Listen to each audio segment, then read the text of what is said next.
Welcome, ladies and gentlemen, to Truth on the Tracks. I'm Brandon Turbeville, your host. Tonight is December 19th, 2016, and we're going to be talking about a number of different subjects in a very short amount of time because we're going to do something a little bit different tonight.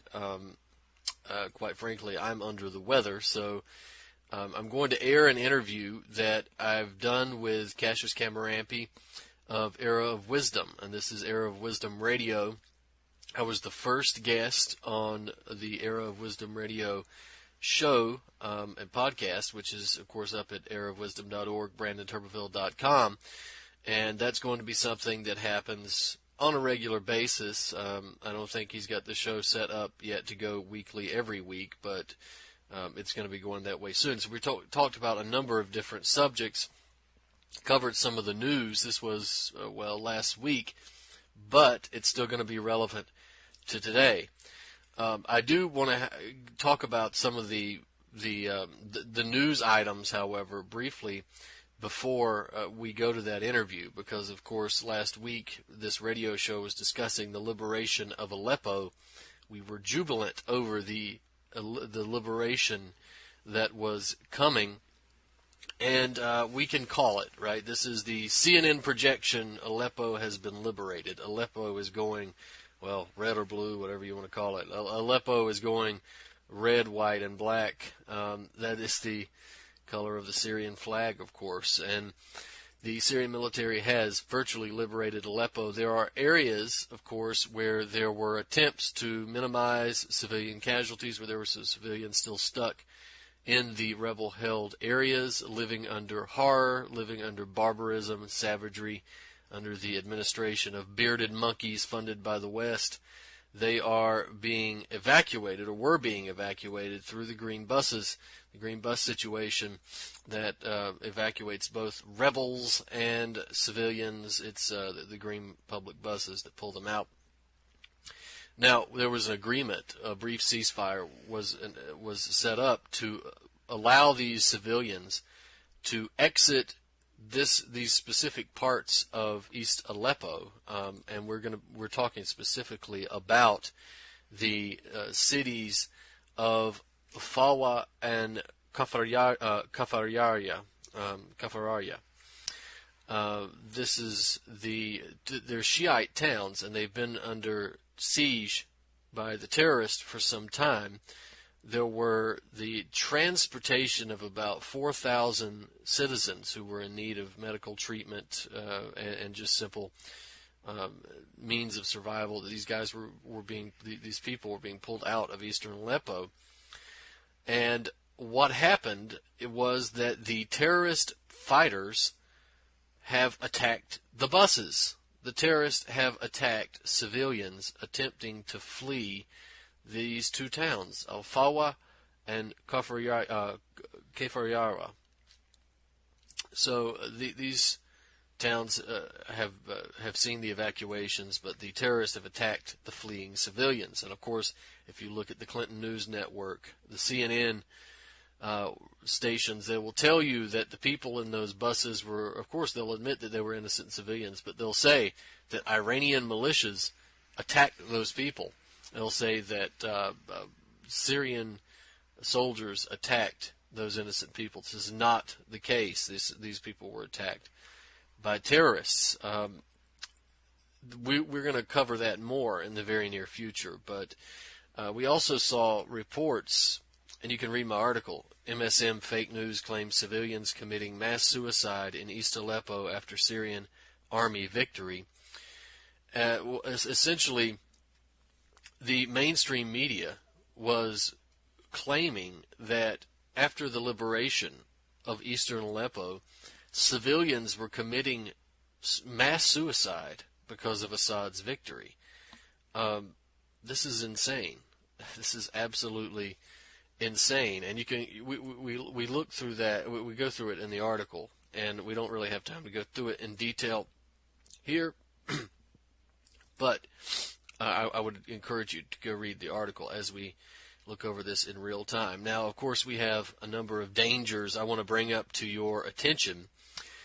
if you're listening to this show on its air date, which is December 19th, this is the date, I believe, when the Electoral College votes for president. This is when it becomes official. You know, the shadowy people that you actually vote for to go represent you in the national elections, who many of which are not even pledged to vote the way that you sent them to vote. We actually have a situation in which Hillary Clinton could still become president, right? This is if we have a number of electoral college members who go rogue and vote for Clinton because of their CIA briefings or CIA intimidation, then America is, you think we're in dire straits now. This might be the final nail in the coffin. This might be the opportunity for either revolt or death. This might be that situation. And this is not because I'm saying that Trump is the hope for America. I'm not a Trump supporter. I oppose Trump. Trump is a fascist, and he's made that clear time and time again. What I am saying, however, is that this is the open declaration of the end of even the appearance of democracy. And if that is allowed, if that moves forward, then we've reached a situation in which we're going to see the powers that be, the shadow government unleash absolute hell on this country, simply because the amount of resistance is negated because of the apathy of the general public. Now, we'll let that be for now. We'll pick it up on the next show. But I also want to bring to mind the DEA striking yet again, now banning CBD oil, openly admitting that it's non-psychoactive, right? They know that it's non-psychoactive. They know that there's no danger to this stuff anyway. The DEA is just peddling bullshit, and it has been since its very existence, and it should not exist. The Drug Enforcement Agency is a ridiculous concept that should be left in the ages of barbarism. It's a relic of a very dark time. It's time to get rid of this nonsensical, useless, counterproductive agency once and for all. They serve no purpose. They are a scourge on society. They are parasites. They have to go. We have to abolish the DEA. Think of all the money you'll save by getting rid of this agency. And if you're worried about jobs, then you can send them to investigate, I don't know, pedophilia in Hollywood or something like that. Now, the DEA, though, is banning CBD oil, the stuff you can get all over that's curing people of seizure disorders, or at least keeping it under control, that's curing all kinds of other issues, that's become widely popular in the U.S. because it's effective. It's saved many lives, and I think that many people are starting to realize that the bullshit they've been told about so-called drugs for the last 70 to 80 years is just what I said it is, right? It's a lie peddled to make money for big pharma, big corporations, prison industrial complex, and to keep people under control. Now, the good news is that perhaps with all of this newfound information and realization that CBD oil is not bad, that marijuana is not bad by so many people who otherwise thought it was, then perhaps we can get a turning point against this dumbass agency, right? The DEA. Perhaps we can get a turning point here. But the bad news, of course, is that the CBD oil is gone, is going to be gone for a lot of people. And we've got to come up with a way to fight this. So we're going to talk about that next week as well on the show. But for now, for my health, I'm going to back off of covering the news this week and let you hear my interview with Cassius. And please go check out his website at eraofwisdom.org. And again, this is December 19th, 2016. The show I recorded with Cassius is from the week prior, but please go check it out and come back next week so we can catch up, God willing, on the news. This has been Truth on the Tracks. I'm Brandon Turbeville. We'll see you next week. This is Era of Wisdom Radio, #1, with Cassius Kamarampi and Brandon Turbeville, the vice editor of Era of Wisdom. And we're going to start doing radio shows or podcasts or whatever you want to call them. as often as we can now to discuss everything that's been going on and just put everything in its proper context in a casual type of way. So, how you doing, Brandon? Doing good, Cassius. Thanks for having me on. Yeah, absolutely, man. So, what's the first thing that you want to talk about today, if anything?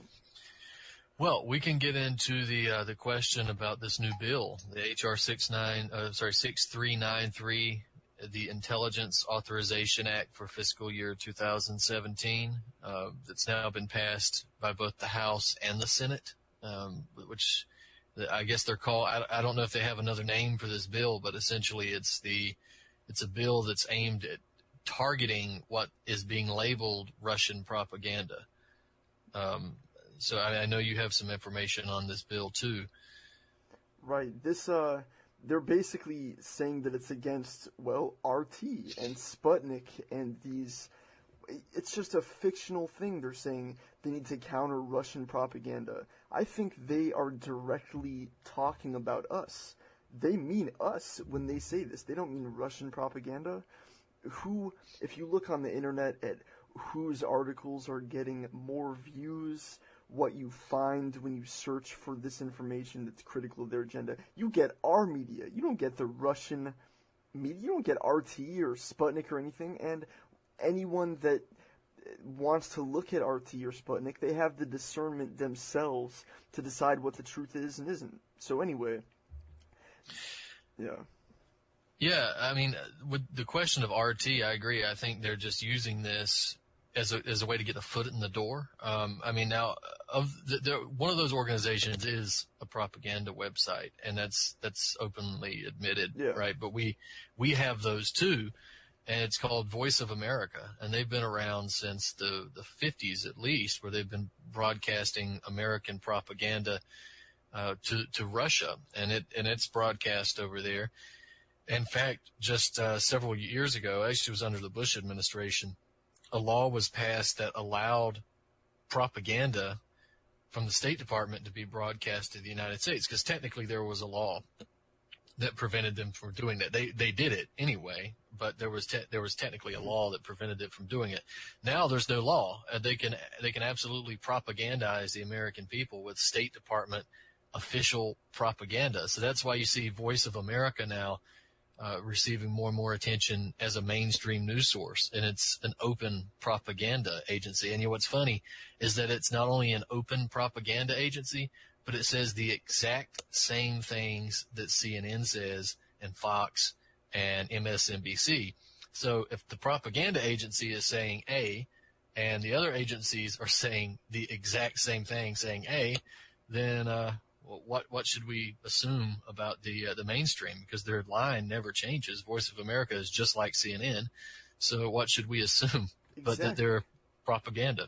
And further than that, American comedy has been exposed by WikiLeaks to be in bed with the Clinton Foundation. An email between a Clinton Foundation person and John Podesta discussed how they had Stephen Colbert of the Colbert Report, the Comedy Central thing. They had him do a special with Bill Clinton, and they had him talk about the Clintons in a positive light. So these WikiLeaks emails exposed the shit out of Stephen Colbert, and then Stephen Colbert has the audacity to mention Pizzagate. And if you look at what YouTube just did, was YouTube just made a new style. You see the new layout of YouTube? Well, it's optional to switch back to the old layout, but the new layout makes it to where you can't see the like-dislike bar anymore. How convenient. Because if you look at the Stephen Colbert video about Pizzagate being ridiculous, I think it's at about 1 million views now. It's overwhelmingly dislikes. If you look at the video, someone made the headline the other day, Hillary Clinton emerges from hiding to advocate for death of free speech.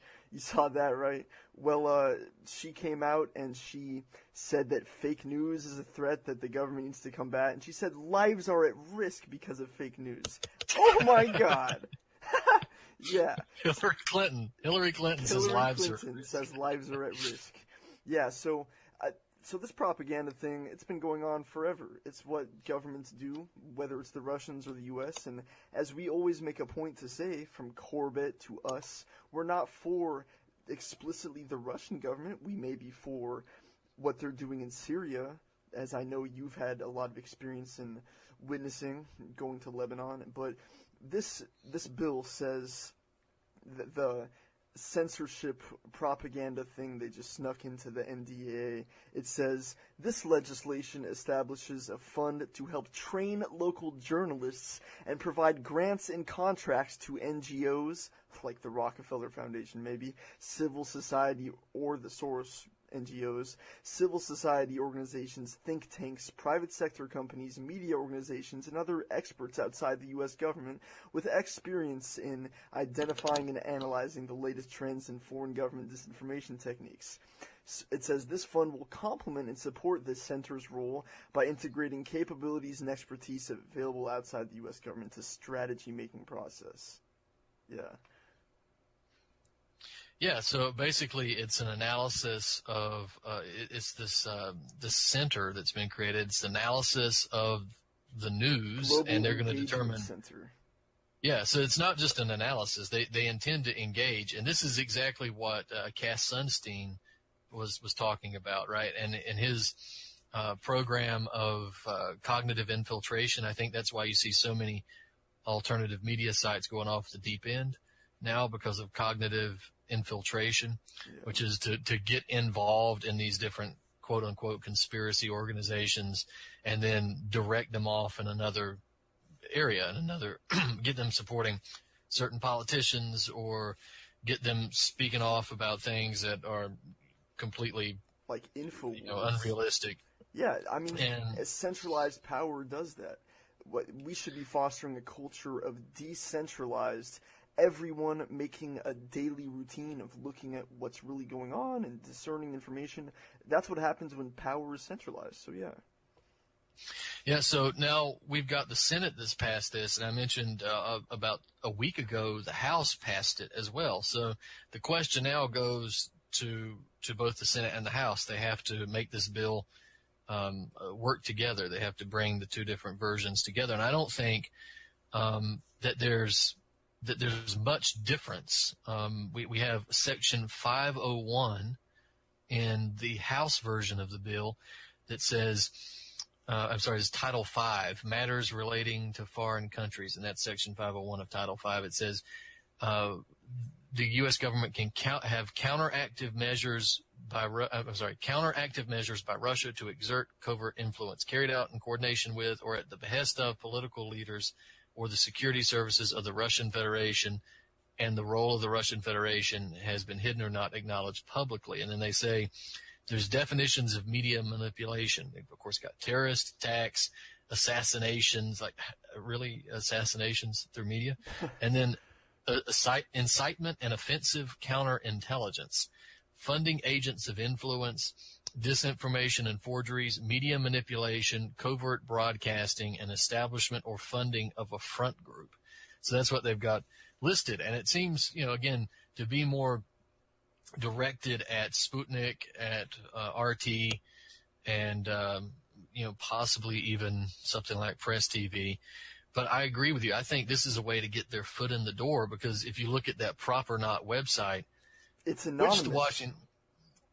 Which the Washington Post has had to admit that there's been virtually no research that went into this, because, hell, for all they know, I could have put the website up, and it could be citing me. So they just cited this anonymous website that's put up all of a sudden, and then the entire mainstream media starts citing it as examples of Russian propaganda, and we're all on it, So if this is initially directed at RT or Sputnik, it's extremely easy to see how the next logical step is to go after the websites that are listed on that stupid Proper Not website, and be able to claim that we're somehow working at behest of the Russians. They certainly can't prove any funding on my end. If Putin's funding me, I want a raise. But nevertheless, this is what they're going to try to do. And even it's interesting. Yeah. I was just going to say that it's interesting that the people who 10 years ago were presenting Joe McCarthy as the worst person in the world, those very people are now imposing neo-McCarthyism against this country today, right? It's the left has typically been very anti-McCarthy, and now they are the McCarthyites. And it only took, a year to get there? It's just very ironic. Whatever these mouthpieces say to them, they'll follow it, of course. So, man, it's just, I just lost my train of thought, but they want to establish so this Global Engagement Center was established, it says, on an official website. It was established pursuant to Executive Order 13721, signed by Obama on March 14th, 2016. So that was established this year. And it says that the center plays a key role in the Obama administration's revamped strategy to counter ISIS messaging. So they'll just take ISIS messaging, Russia propaganda. And you know what? Why should even that be illegal? Why should even Russian propaganda be illegal? And what about Free Radio Asia? Isn't that what it's called? There's a different groups of. There's Voice of America. I think it's like Free Asia or Free Europe or something like that. Radio Free Europe and Radio Free Asia. Yeah, they're warned about by the Chinese government. The Chinese government says don't listen to Free Radio Asia because it is U.S. propaganda. But really, I mean, is it not a censorship of free speech even to advocate for censorship of what?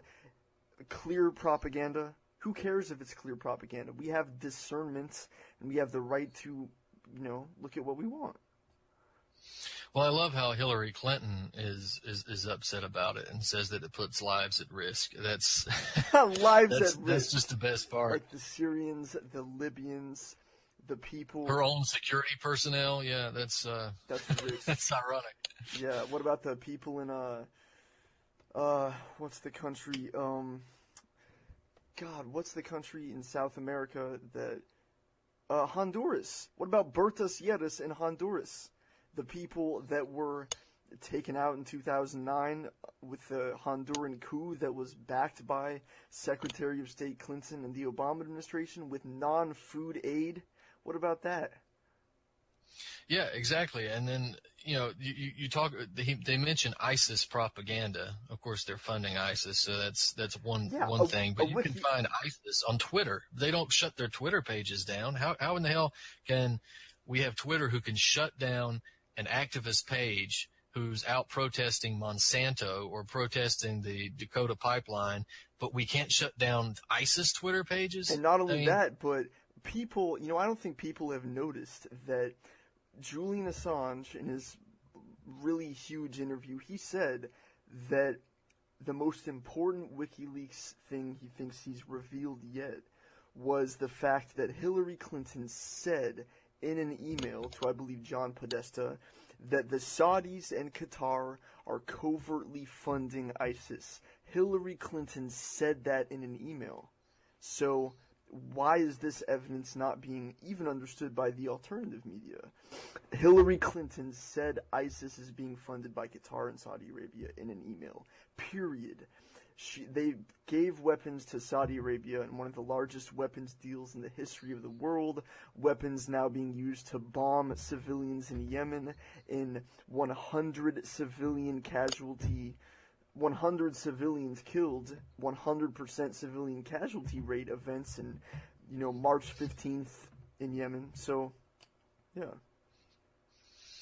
Yeah, I mean, it's clear that they know what they're doing, right? There's really no question about whether or not they know. We had the Defense Intelligence Agency document that came out that was clear that our allies and the United States and France and England were supporting the creation of a jihadist, a Salafist principality in eastern Syria and western Iraq. And that's exactly what we see in the Islamic State territories, eastern Syria, western Iraq, and they knew clearly that what they were doing. I mean, the Defense Intelligence Agency document came out, I think, in 2012 or 2013. I don't remember the exact year.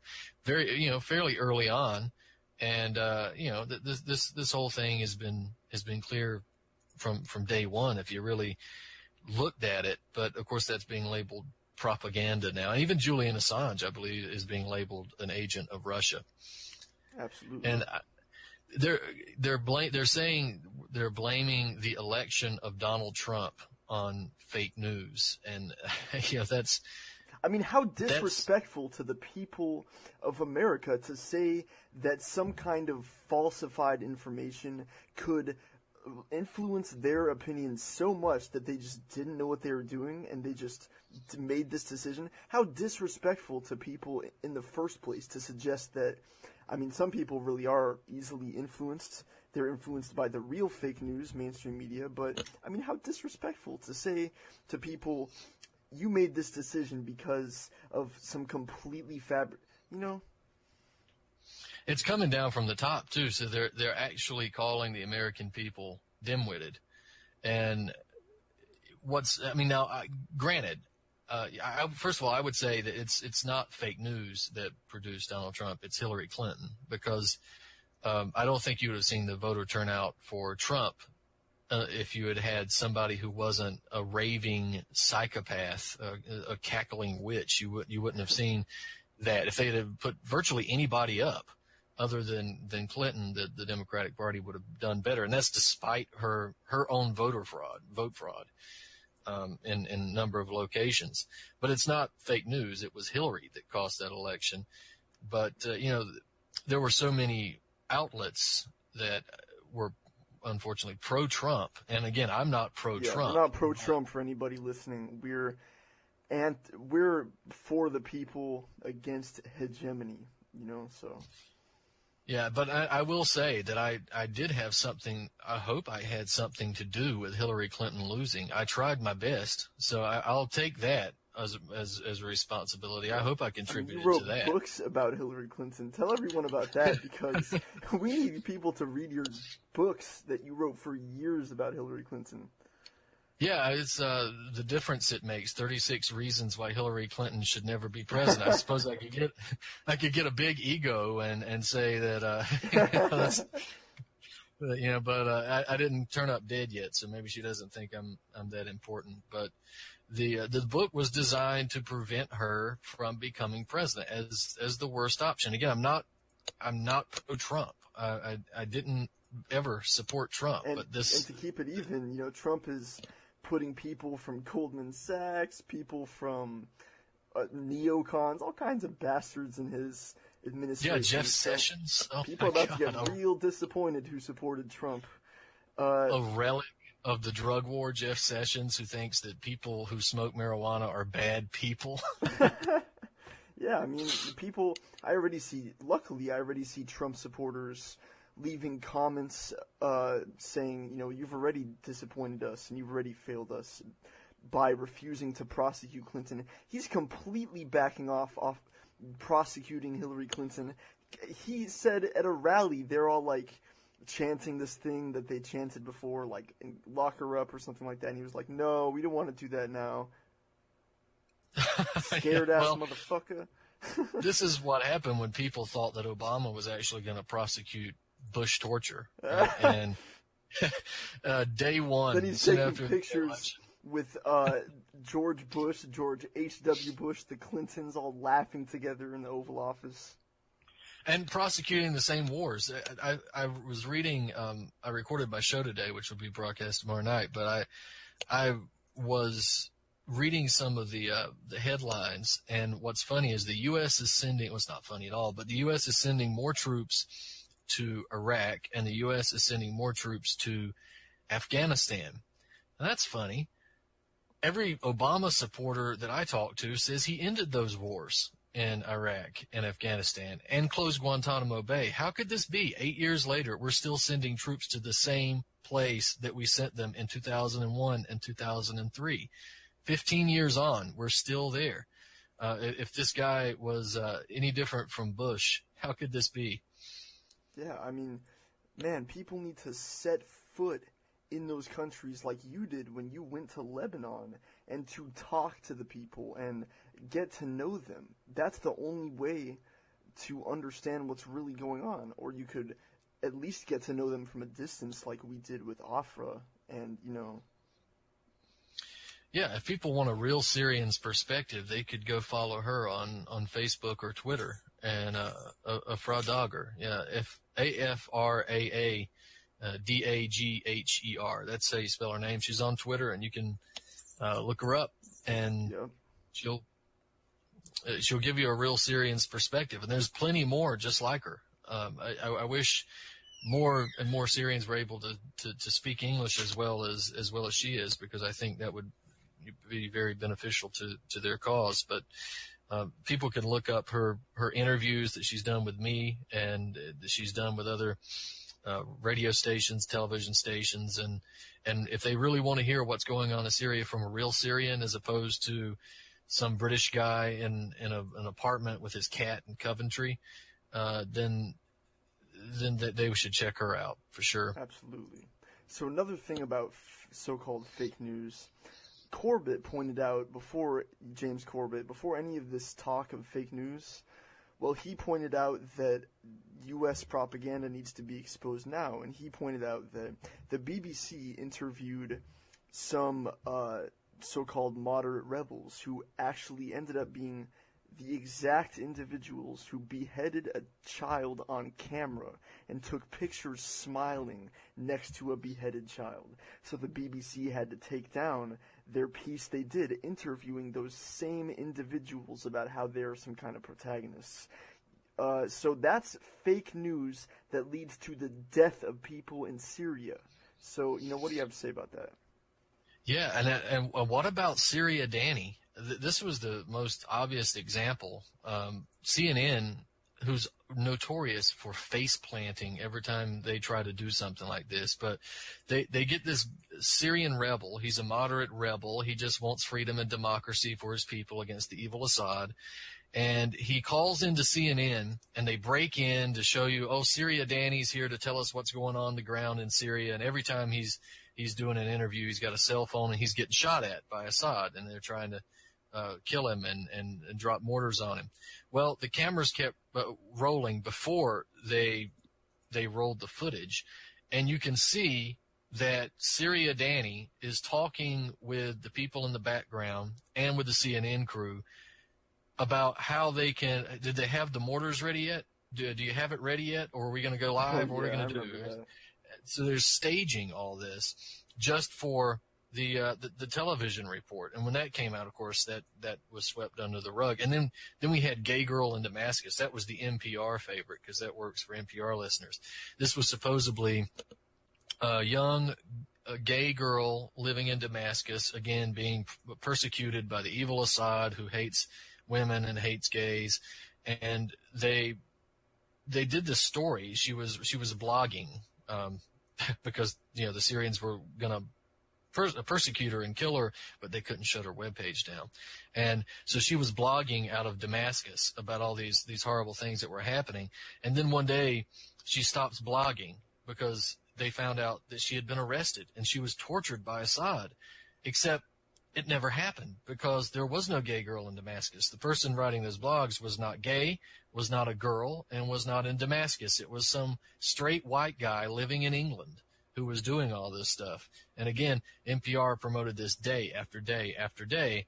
And then as soon as it was over, as soon as it was revealed who this person was, nothing was said about it. And as you said, this is fake news with blood on its hands.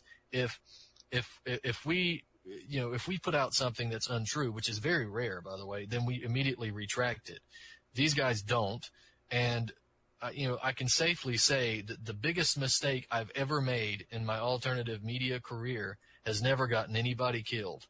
And I would love to see the CNN and CBS say the same thing. We're well over 1 million people dead now just on one lie alone for weapons of mass destruction in Iraq. They told us they were there. They told us there was the possibility. They told us that there was intelligence, that weapons of mass destruction were there. They were not. And now we've had over 1 million innocent people killed as a result of it. When are we going to hear about that, the blood on their hands? We never do. Exactly. So let's get a little bit more into this new interagency entity designed to counter us, I think they're talking about us. If you look at the most viewed websites on the internet about what we talk about, the Free Thought Project, Activist Post, all these websites, Center for Research on Globalization, Corbett, these are the websites that they hate. They wouldn't dare mention our names to give us more publicity, but they mean us, And, so the Global Engagement Center, an interagency entity housed at the State Department that's going to be, they say, they're going to train local journalists and provide grants and contracts to NGOs, civil society organizations, think tanks, etc. Media organizations, they're going to fund media. I mean, like you said before, it's not going to look much different from what they already do today, because they're already doing this shit. But they're making a whole agency, an interagency entity, to fund journalists, fund fake charities, NGOs, and all that stuff. So it says the center will be led by the State Department, but with active senior-level participation of the Department of Defense, USAID, the Broadcasting Board of Governors, the intelligence community, they literally say that, and other relevant agencies. Well, and of course, USAID is notorious for being the color revolution agent all over the world. Ukraine. This is Ukraine, Egypt, even Syria, and of course a couple of other places. Lebanon, they're used to go in and stir up and create these different networks of ready-made activists to go out, and they've got all the money in the world to do it. And in fact, I think that was created under Reagan, I believe, because it was they wanted to give the intelligence community the ability to do overtly what they had previously only been able to do covertly, and that's a direct quote. When they created USAID, they just wanted to make it official, and that's kind of what they're doing with this Global Engagement Center, right? They're making it official, and look at it's almost like a vetting agency for journalists if they want to train journalists. This is where it's moving to as well. If you've got USAID advising journalists, like officially advising journalists, you're creating some type of vetting situation under the guise of protecting people against terrorism or propaganda, but really, and just making sure that nobody slips through the cracks. No cameraman or journalist that saw Syria Danny organizing the mortar fire behind him will ever speak out, because they understand that they're doing this for the greater good, and they just should keep quiet. Yeah. So we pretty much covered that. The Global Engagement Center, they're going to try to crack down on not just Russian propaganda, but they mean us. They mean literally us. The Free Thought Project, Center for Research on Globalization, they mean us. So the next thing I want to get into is... Well, Cassius, if I could just add one other thing. If anybody doubts that this is the direction they're going in, it's not just RT, it's not just Sputnik, and it's not just alternative media outlets that may be focused on international affairs, right? That somebody could draw really far connections to and theories and say that we're talking about we're promoting Russian propaganda, right? Natural Blaze is on the proper not list. I noticed that. This is a health website. What the hell are they doing that is promoting Russian propaganda? I didn't realize the Russians were so heavy into promoting vitamins and minerals and health in the United States. If that's what they're doing, then maybe it's not so bad. If this is Russian propaganda, non-GMO food and organic food and independent farms, y'all at Natural Blaze don't publish things that are pertaining to geopolitics. You publish things on health.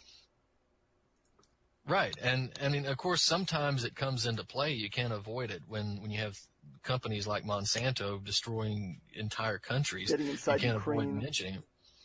in Ukraine and trying to, these corporations trying to buy up the black earth and stuff there. And then India, South America, where Argentina's trying to fight them back. You have to mention some of these things sometimes, but, certainly by and large, it's not a geopolitical website. It's a health website. And this is considered Russian propaganda. My God, really, really drawing some connections there that are difficult to see. Yep. So that perfectly transitions us into the next point I want to make, which is about the 21st Century Cures Act, which is they say that this act is so powerful, it overhauls the FDA. So this is an act that is the product of more than 1,400 lobbyists. It's 600 pages longer than the Affordable Care Act. It's at 996 pages, and yeah. So I'm hearing from people, because I'm not an expert on this bill. I've been buried in trying to finish this book for the last couple of weeks, but I've heard that it pertains to vaccines, that they're not going to need as informed consent for vaccinations and stuff like that. Yeah, it says something along the lines of, it demands that children receive something along the lines of real health care. It basically makes it to where the state determines what real health care is, and it may have implications for CPS taking people's kids if they don't, for instance, get them vaccinated or give them prescription drugs. And so it says in 2017, 2018, $500 million would be placed into a fund to help states combat the opioid epidemic. What the hell does that mean? $500 million to combat opioid epidemic? How about you stop Purdue Pharmaceuticals from marketing OxyContin or Zohydro? What about that? What does that mean? $500 million to combat opioid epidemic. Does that mean giving them Suboxone, buprenorphine, which is given to people, which is an opioid, to combat opioid addiction? They prescribe, so Suboxone, buprenorphine, is one of the strongest opioids in existence. It lasts about 24 to 48 hours in the body. That's prescribed in 2 milligram to 8 milligram strips. And, people can rest assured that I know what this is because I've done it before when I was a kid. So, one sec. Sorry. So buprenorphine, it's one of the most potent opioids that exists. They prescribe this to people to get off OxyContin. It's even stronger than OxyContin, and it's a strange combination of buprenorphine and naloxone, which is an opioid blocker. So when you take Suboxone, buprenorphine, and naloxone, you're blocked from feeling the effects of other opiates. So it's a very strange solution to opioid addiction. This might mean that they'll fund Suboxone. It can mean a number of different things. Also, like different networks and so forth to catch people. Because one of the big things with the medical industry is they'll get people on things like opioids, and they'll get them on it, and then they'll take it away from them under the guise of caring about their health and trying to combat an addiction, which they created by giving people these pills. And then you've got a bunch of people who are in pain and they're addicted, and they do whatever they can to get those medications. And of course you end up with a bigger police state as a result. I mean, I would suggest maybe not banning kratom would be exactly. That's what I was just about to say, man. Kratom. I mean, if they were real, they would spend $500 million on kratom. Kratom. I had no idea how many people had taken kratom successfully until we started covering the attempted ban a few months back, and people just started coming out of the woodwork because they had taken it not just for pain and stuff, but some people who, and again, not people who were on opiates because of just experimenting with drugs. It was because people had went to the doctor because they were in pain and they were sick and they needed something to stop the pain. But after a week or so or a few months on these opiates, they were addicted. And then their doctor would either cut them off, and then that started them down the spiral of having to do whatever they could to get it, or trying to look for something to, stop that need and desire by going somewhere else. And they found kratom, and it helped them break that. And as so many people had just come out of the woodwork saying, no, I use kratom and it's great, and it's not addictive, and it helps stop the withdrawal symptoms. And that would be one idea if they really cared. It's pretty clear that they don't really care about addiction. It's not addiction that they care about. In fact, if they really cared about addiction, the CIA would lose lots of money. Yeah, what about Afghanistan and opium? Period. And it's funny, as soon as we went into Afghanistan, that's when you started seeing heroin pop up everywhere. I mean, it's been around for a long time, but there are small rural areas in the South that have heroin epidemics, and that was not a problem before we went into Afghanistan. I can tell people from firsthand experience, black tar heroin is all over the U.S. It's here in Cali. You got people, all kinds of people on it. I've known many people who have fallen victim to that, and Suboxone and all of that stuff. It's very intense.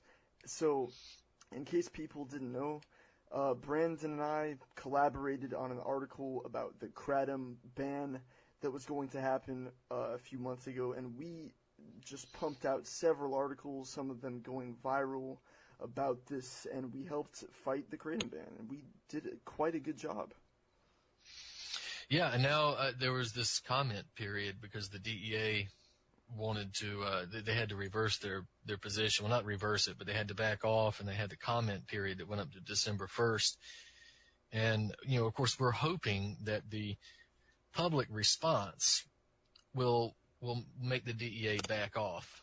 But this is the DEA. This is an organization that says marijuana is the same thing as heroin, and that has banned a plant and has perpetrated a war of terror on the American people over a plant. So we're not really holding out for reason. This is not an example of reason and logic, the DEA, but we're still hoping that will somehow come about, and we'll have to see the DEA back away from it. Yeah, so hopefully they'll back off. The comment period gave me a little bit of anxiety. I take kratom every day. And so back to the 21st Century Cures Act. It also says that over a 10-year period, $2.8 billion and $430 million would be placed in funds to support NIH research and FDA innovation, respectively. The NIH helped popularize fluoride with H. Trendley Dean, the person in Grand Rapids, Michigan, who made water fluoridation a thing. And the NIH and FDA support things like the HPV vaccine Gardasil, which is one of the most dangerous vaccines on the market. At Era of Wisdom, Lauren and I made a long video about exactly why Gardasil is one of the most dangerous vaccines on the market, produced by Merck, and that caused Natural News to cite the Natural Blaze republished article of our Gardasil article, and their article, which cited what we pretty much uncovered, got 30,000 views, so I'm proud that it reached that many people, and I feel good about that. But anyway, this money that's being poured into the FDA and all that because of the 21st Century Cures Act, this will surely go into more things like Gardasil. And back to naturopathic medicine, there's an amazing story we published last week on Era of Wisdom about this woman, Dana's daughter, who, her cancer. Okay, so she got Gardasil in 2010, the HPV vaccine. Her health started to decline.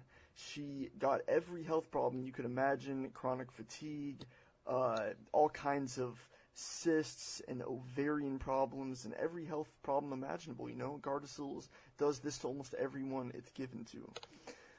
Then her health problems deteriorated into leukemia by 2013 after the HPV vaccine Gardasil. And then she started chemo to treat the leukemia. It wasn't going so well. Then she got cannabis oil. And then by the time she started taking the cannabis oil, her blood work started coming back normal. She was able to get off chemo, and she completely cured her cancer with cannabis oil. And so in that story is a perfect archetypal representation of the way reality really is. This allopathic medicine, this vaccination stuff, this is the type of thing that causes cancer, and cannabis oil is the type of thing to cure it. Yeah, and we've seen many times, because this relates to the bill, many times how parents will decide not to go with chemo or radiation and decide to go with either medical marijuana or some other method and end up having to escape, either leave the country or go into hiding just to give their children the care that they need and the care that they've chosen for them, because CPS is hunting them down. And this is, and of course the medical industry is hunting them down. If this bill is looking to do that, then, man, this is really taking a draconian step in the wrong direction. I think, it does some things with the vaccine injury fund, right? Doesn't it basically eliminate a lot of cases that would be able to apply in the National Vaccine Injury Program? I did hear something about that. I'm not sure exactly about that yet, but one thing I do know is that they're also trying to make it to where the FDA doesn't have to do nearly what it does to pass new drugs. They're basically going to allow pharmaceutical companies to present their unscientific, basically just their observations of what the drugs do as their reason for why a drug should be approved, and then it will be approved just fast-tracked.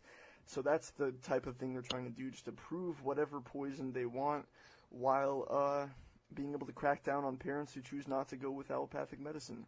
And another thing is, that reminds me, John Vibes, our fellow writer at the Free Thought Project, true activist, good friend of ours for several years in the alternative media.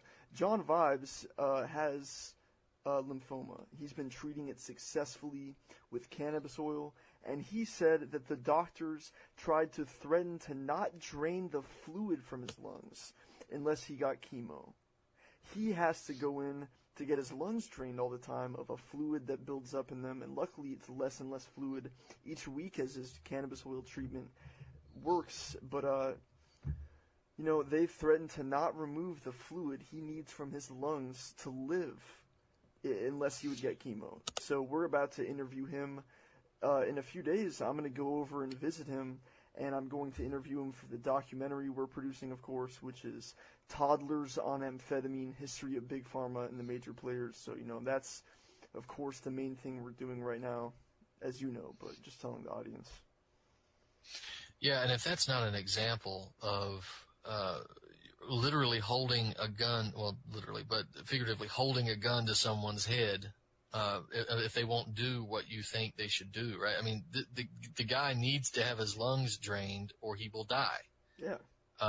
And they're telling him, we will let you die if you don't do what we say, if you don't back off the cannabis oil and do the procedures that we want.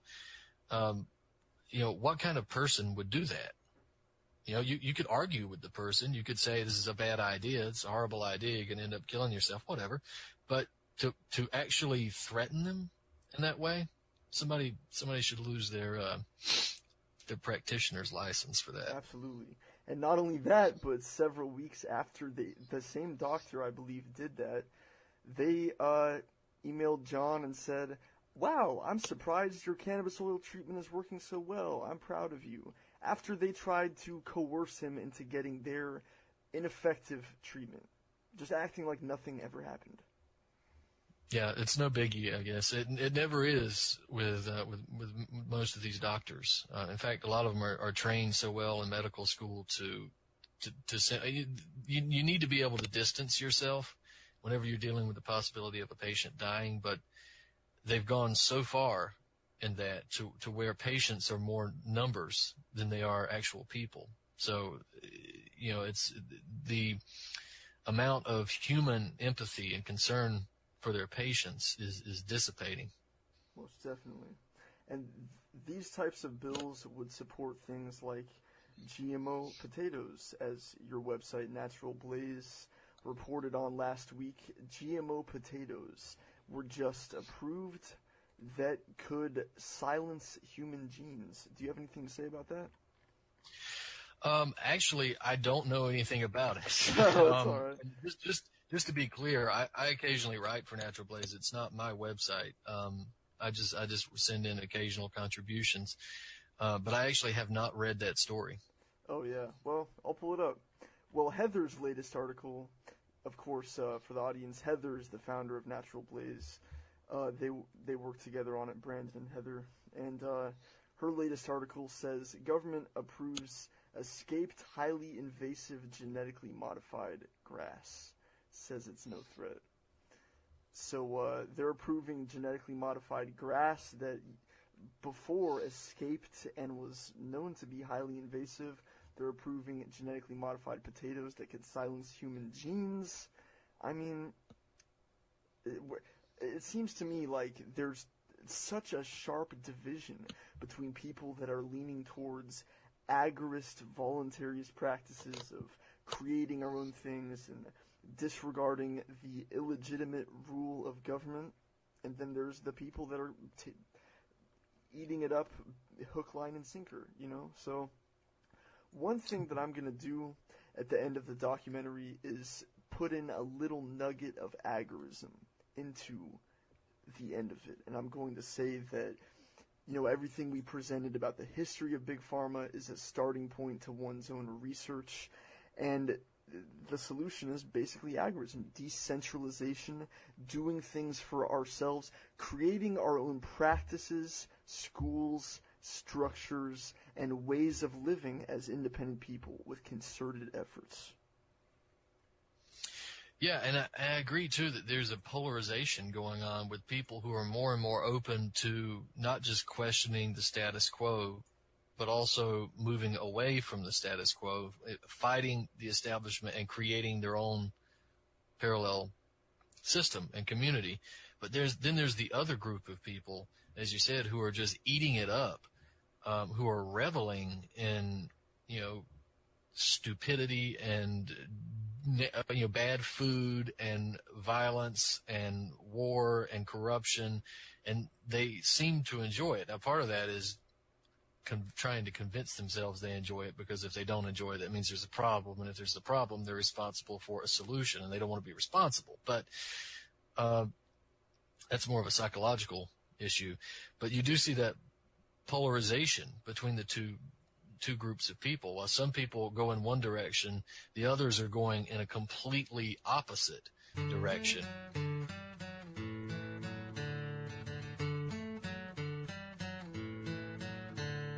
They told us to pack up our bags and head south. They said that the luck of the Irish ran out. They told us they burned down our farms and our stores. They cursed us for cowards and our wives for whores. Our brother John was out plowing the field. A group of armed Yankees rolled up on his heels. They never gave him the chance to throw steel. Fired at him till his own body lay still. The cries of our brother rang out through the land as the blood of our brother dried up on the sand. We knew it was time to make our final stand. The wrath of the Irish would soon be at hand. The wrath of the